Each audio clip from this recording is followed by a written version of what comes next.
Em nome do Pai, do Filho, do Espírito Santo. Amém. Evangelho de Jesus Cristo, segundo Mateus. Jesus foi à região de Cesareia de Filipe e ali perguntou aos seus discípulos: quem dizem os homens ser o Filho do Homem? Eles responderam: alguns dizem que é João Batista, outros que é Elias, outros ainda que é Jeremias ou algum dos profetas. Então Jesus lhe perguntou: e vós, quem dizeis que eu sou? Simão Pedro respondeu: tu és o Messias, o Filho do Deus vivo. Respondendo, Jesus lhe disse: feliz és tu, Simão, filho de Jonas, porque não foi um ser humano que te revelou isso, mas o meu Pai que está no céu. Por isso eu te digo que tu és Pedro, e sobre esta pedra construirei a minha igreja, e o poder do inferno nunca poderá vencê-la. Eu te darei as chaves do reino dos céus. Tudo que tu ligares na terra será ligado nos céus. Tudo que tu desligares na terra será desligado nos céus. Palavra da salvação. Bom dia, transformadores. Jesus fez essa pergunta num lugar onde havia muitas vozes, muitas crenças e muitos deuses. Cesareia de Filipe era assim, e é justamente ali, no meio de tantas opções, que ele pergunta: quem dizem os homens ser o Filho do Homem? E Jesus continua fazendo essa pergunta no meio do seu barulho. Quase nunca no retiro, isolado de tudo. É no meio da vida bagunçada, cercado de outras vozes. Os discípulos respondem com o que ouviram por aí. Alguns dizem que é João Batista, outros que é Elias. E Jesus não se contentou com a opinião alheia. Pergunta de novo, agora de forma pessoal: e vós, quem dizeis que eu sou? Tem gente que vai à missa desde criança, sabe o catecismo de cor e nunca foi tocada pessoalmente por esta pergunta. Conhece a religião, não conhece o Senhor dela. E isso aparece quando a vida aperta, porque quem conhece Jesus apenas de ouvir falar, confia enquanto tudo está bem, mas quando perde o controle da própria vida, percebe que nunca aprendeu realmente a confiar. Tu és o Messias, o Filho do Deus vivo. E Jesus responde: não foi um ser humano que te revelou isso, mas o meu Pai que está no céu. E Pedro não respondeu porque era mais inteligente que os outros. Respondeu porque Deus abriu seus olhos. E isso ninguém pode viver no seu lugar. Nem o padre, nem quem mais ama você. A fé pode ser anunciada, mas o encontro é sempre pessoal. Então Jesus muda o nome dele de Simão para Pedro, pedra.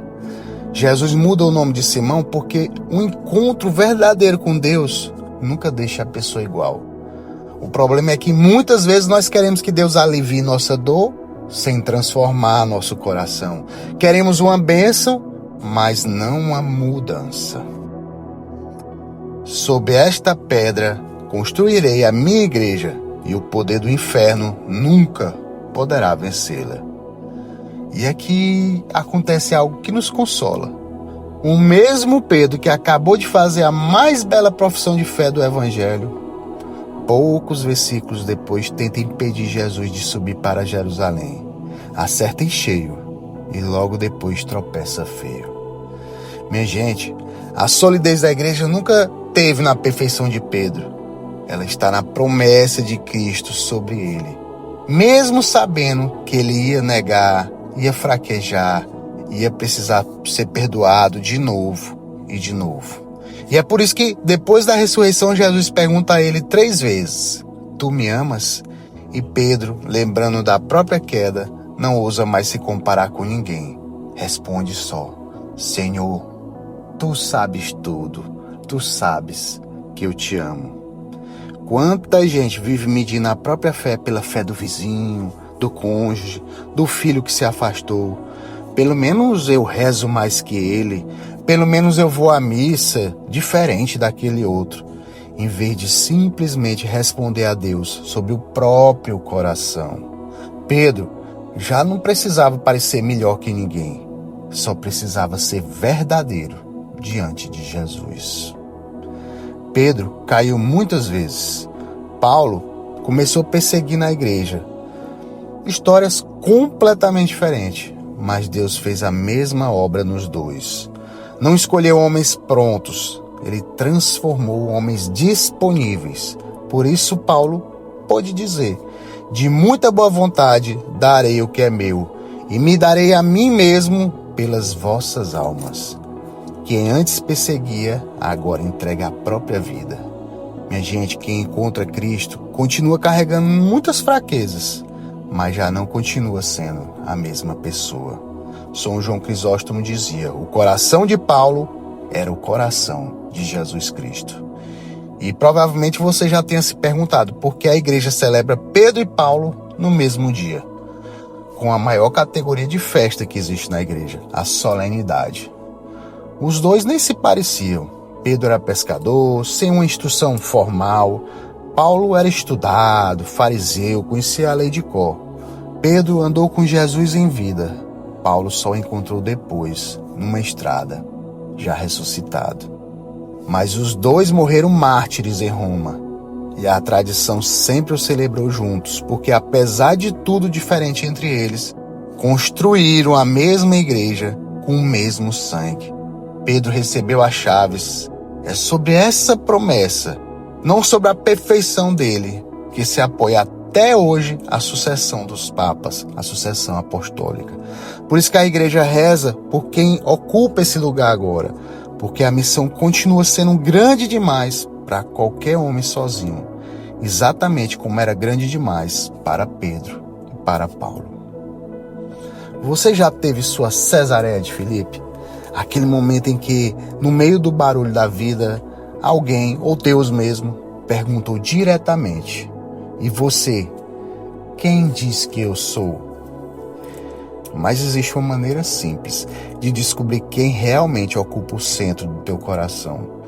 Não é quando tudo está bem, é quando Deus não conduz a sua vida pelo caminho que você escolheria. Quando Ele permite uma espera, fecha uma porta que você queria ver aberta, ou deixa alguém ferir o teu orgulho. Nesses momentos, quem realmente conduz suas escolhas? Jesus ou o medo? Jesus ou a necessidade de controlar tudo? Jesus ou a opinião dos outros? Foi exatamente isso que aconteceu com Pedro.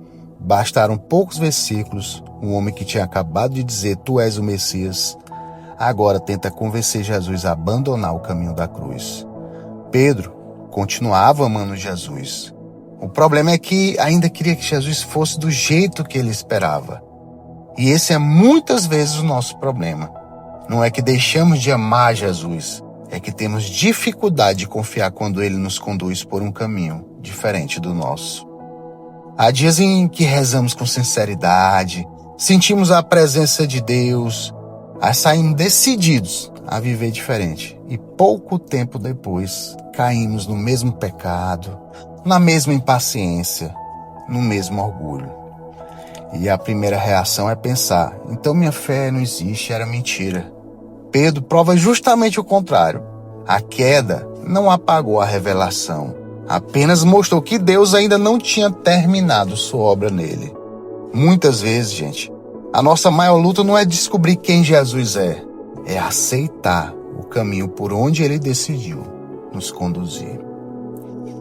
Então a pergunta continua diante de você que está me ouvindo. Não apenas quem é Jesus, porque essa pergunta Pedro respondeu. O difícil foi continuar seguindo Jesus quando ele escolheu o caminho da cruz. A verdadeira resposta à pergunta de Jesus não está apenas naquilo que dizemos sobre ele, mas no caminho que continuamos escolhendo percorrer com ele, mesmo quando não era o caminho que nós teríamos escolhido. Se deixa transformar. Até amanhã. Paz e bem.